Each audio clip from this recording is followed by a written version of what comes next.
Hello, everybody. Welcome back. Hopefully, okay, I can see my chat. Guys, I hope you're all doing really, really well. Welcome back to James Lawrence Allcott channel. For those of you joining me live right now, whilst Messi is playing, I apologise. Thank you. I'm going to the Denmark game. I'm going to the France-Australia game as well. And so this is the only time that I can have that longer version. There was quite a few people who were messaging me saying, can you talk a little bit more about England versus Iran? Obviously, I did one outside the stadium. Wales, USA I went to as well.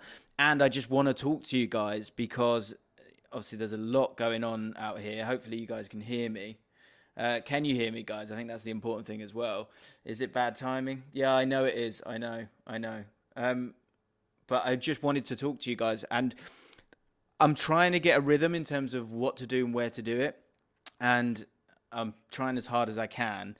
So what I would say in the meantime, when it comes to your support, if you could, keep an eye out for the videos, keep an eye out for the live streams. I'll try and make them at times that work for you, but also kind of this is a big place and I want to sort of have quite a few like Q&As. Like, so this is my apartment that I'm going to be in for the next few weeks, but I'm going to so many games, going to two today, going to Belgium, going to Serbia, Brazil, going to go with Vuj for that one, which is going to be great. And I'm going to try and do as much as I can, but I wanted to just dive into these games that little bit more and almost test out this live streaming as well. So let me know what you're after.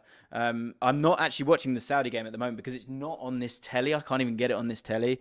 So many little problems with that. And I'm going to see the two other games as well. So I'm going to watch all the highlights for that as well. So yeah, left ear only. Okay, of course. All right, hang on. Let me fix that. Sorry, we had this problem yesterday, didn't we? I think I'll just have to get through this first one. And yeah, I hate not doing it to the best of my ability. But hopefully, can you hear it from both now? Is that much better? I presume that it should be. Let me know, because I want to hear what you guys have got to say as well. And we can go to the internet and I can look at, and we've got some streams as well. So if you've got some questions, get them in there as well. I've got a couple of bits about England, one change you'd make for those two as well. And let's start off with this one, actually.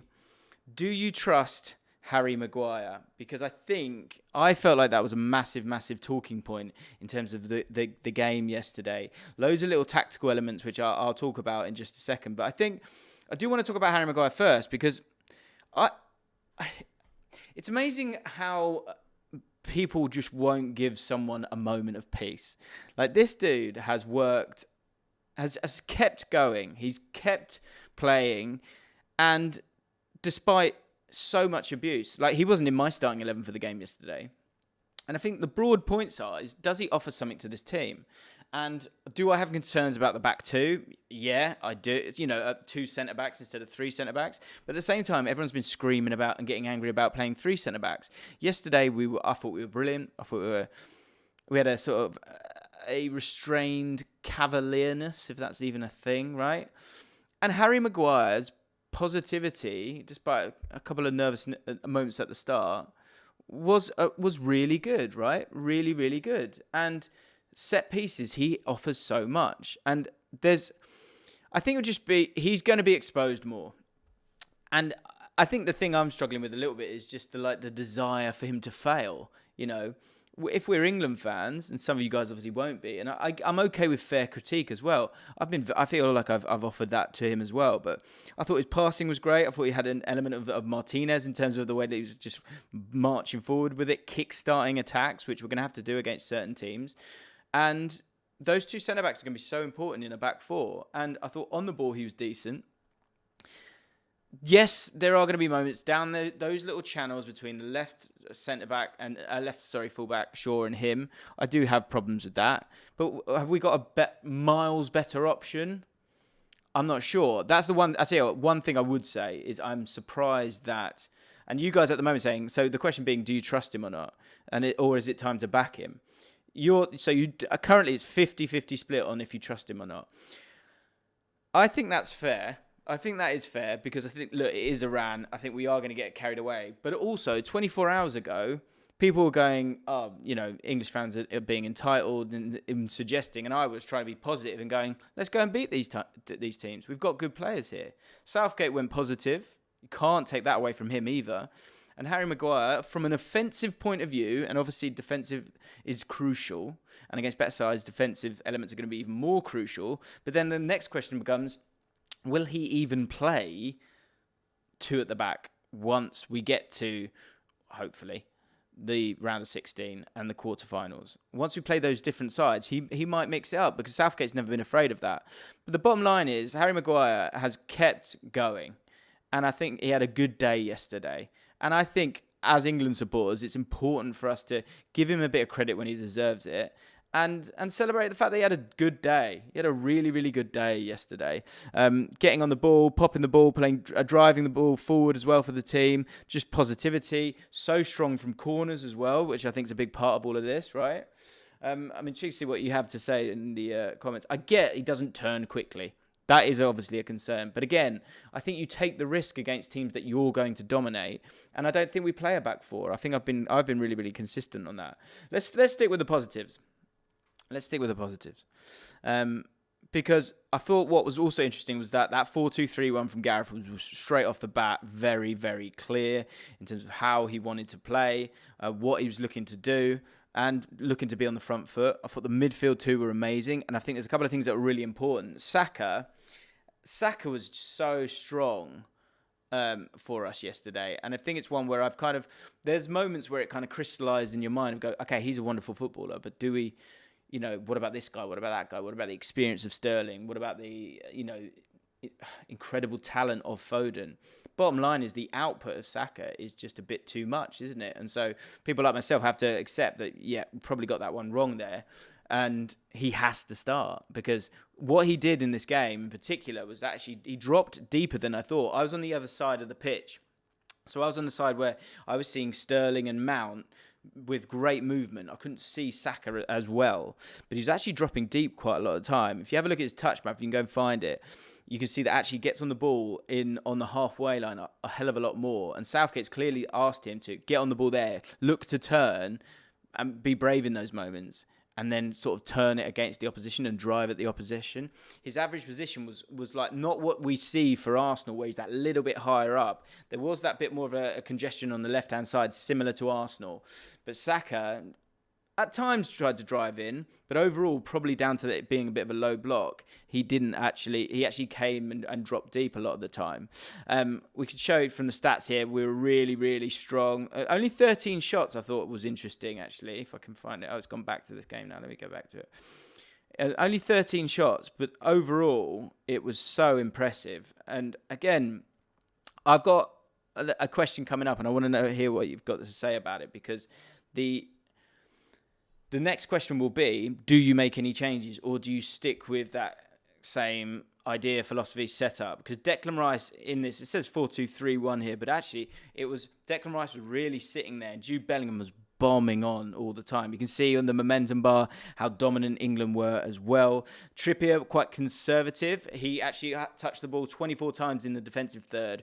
Luke Shaw touched the ball just 13 times in the defensive third. What that says to me is the fact that Trippier was being that little bit more conservative just to help out. I felt like we were quite open in terms of that triangle of Declan Rice, Harry Maguire and John Stones, but they played with confidence. I worry about Declan Rice getting caught on the ball at some point. Luke Shaw was moving forward that little bit more, but Trippier being that bit more conservative meant that Saka could pop into those spaces, but also Bellingham had that license to bomb on, and Bellingham was really, really special in this game. I'm really, really impressed with what he had to offer. Let's scroll down a little bit because, you've got the stats here on the left-hand side. You can see it now, 78% possession. I think that's worth keeping in mind, and I'm getting excited, obviously, but they were terrible. Iran were really, obviously, there's so much going on there, and, you've got a squad there that probably doesn't, isn't in the right frame of mind for football.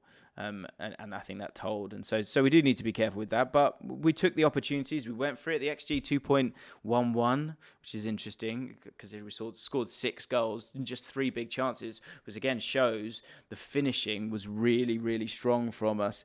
I really love Declan Rice and Bellingham in the midfield there. I was saying how there's a strain on those two. There's an element of being more exposed in that midfield too. Same goes with the 2 centre backs, because it wasn't a box, it was a triangle. It was down to Declan Rice to go and put out those fires, and then with the ball it was down to those 3. And with the right kind of press, that makes me a little bit concerned. I've got to be honest. It does make me a tiny bit of a concern. It 1-1 Saudi Arabia. Woo! Come on. Oh, I need to find this game. It's so annoying. On to Wales. I did want to talk about Wales just briefly because Wales, I went to that game as well. Didn't do a video on it. But tell you what, in terms of big changes, actually, for sure, we'll finish off with the England one because I want you guys to tell me one change that you would make to this England team if you had to, right? I'd go right in the names right this second. Let me know, and we'll talk about those options for England because obviously we'll preview the game as well. But if you had to make one change, what would be the one change that you would make? Rashford, of course, came on. Foden didn't start this game. That was the first shout coming in front of us at the moment. You've got... Oh, don't do that to me now. Where are we? Oh, that's Wales. Hang on. Here we go. Hopefully that carries on. Or am I just having a nightmare? I might just go to the chat here and make life easy for myself. Let's make life easy for myself. Let me know in the chat who you would go for. What changes? Mount, do you bring him out? I thought Mount was really, really smart in the way that he played. He's always going to get critics because the output's not as much, but he needs a goal for himself. Ed Carruthers says no changes. Will saying no changes. Foden in for Mount in that 10 position. It's interesting. I didn't think he did too much when he came on, if I'm honest. Sterling... Foden for Sterling on the right-hand side. Sterling's movement was really, really strong. Really, really strong in this game. That's interesting. Anyone put Rashford in there? Rashford for Sterling on the right-hand side. It's another one that's interesting. He obviously came on... on the left-hand side, he came on for Saka and got himself a goal. You could always put him on that left-hand side. He played really well with Shaw in the past as well. Ben White coming in for Maguire. Or Stones maybe as well. Grealish in for Mount. So there still are options. I'm intrigued to see what he does. I think he obviously needs to stick with this back four because it's working in the next game. I'll be at that next game. I was also at the Wales game yesterday. The atmosphere was class. It was really, really good. Wales, it played out exactly as we said in the preview in terms of USA having the ball the bulk of the time. What they got wrong, Wales, was that Dan James and Bale were kind of playing as a front two, but were both kind of on the outskirts of the two centre-backs for the US. And the US and Tyler Adams were just able to kind of control the game really, really easily. The big change they made, bringing on Kiefer Moore, who has to start. That was one of my other questions. Let me know in the chat. Has to start Kiefer Moore, because in terms of working the ball up the pitch and then getting a cross in, but also occupying the two centre-backs, stopping those two from passing to each other, just by standing in the middle of the two of them, it allowed Bale to be higher up the pitch. It allowed Ramsey to be higher up the pitch. It allowed the whole team to move up the pitch as well because there was a different amount of concern. It meant it was harder for the US to move the ball forward as well. The US were impressive in moments. Down the right-hand side, you got Dest, Ware, and McKennie were getting on the ball and working around Wales really, really well. And on the left-hand side, Anthony Robinson just bombing on. They actually didn't find Anthony Robinson when he made these really, really good runs. I thought Pulisic was pretty quiet throughout the game, if I'm honest. Actually, he drove a few times. I think he needs to get that partnership with Anthony Robinson right, because if he can do, then there's something really, really strong there. Kiefer Moore was really, really good. Yeah, Joe Curtis. Moore's hold-up play was class, and he ran the channels. Of course, got the penalty as well, and they could have nicked it. And it was great. Bale coming in clutch like he always does. That group is going to be fascinating. And we said it was going to be a draw. I said England would win that game as well. So I've got 2 for 2 when it comes to those. Yunus Musa, who we said in the one to watch video, was really, really good as well. Really, really good. And the US, the thing for me is I just think if you put a bit of pressure on those two centre-backs, it felt a bit easier than it should have been. In terms of that swap between the first half and how dominant the US were, and then the second half and how much better Wales were in terms of creeping into the game. 2-1. Oh, my word. Okay. Look, guys, I'm going to give up on this one. But as I say, I'm going to do reaction videos. I'll be at the France-Australia game. I'll try to do a reaction to that in this evening.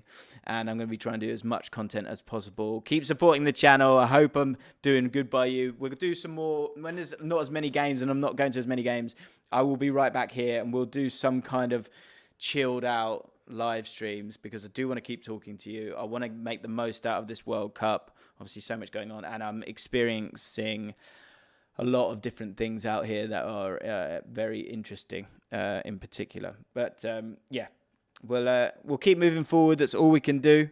Let me know how you feel about England. Let me know how you feel about Wales, US.